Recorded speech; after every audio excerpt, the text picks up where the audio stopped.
விருதுநகர் மாவட்டம் காரியாபட்டி அருகே கபால காளியம்மன் கோவில் வருசாபிகத்தை முன்னிட்டு நடைபெற்ற 1008 பால்குட திருவிழாவில் திரளான பக்தர்கள் கலந்து கொண்டு நேர்த்திக்கடன் செலுத்தினர்.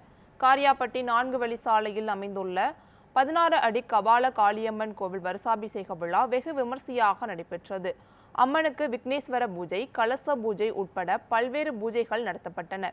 பின்னர் காரியாபட்டி சுப்பிரமணியர் கோயிலிலிருந்து மேலதாளங்கள் முழங்க பெண்கள் 1008 பால்குடம் மற்றும் அக்கினி சட்டி எடுத்து கபால காளியம்மன் கோவிலை வந்தடைந்தனர்.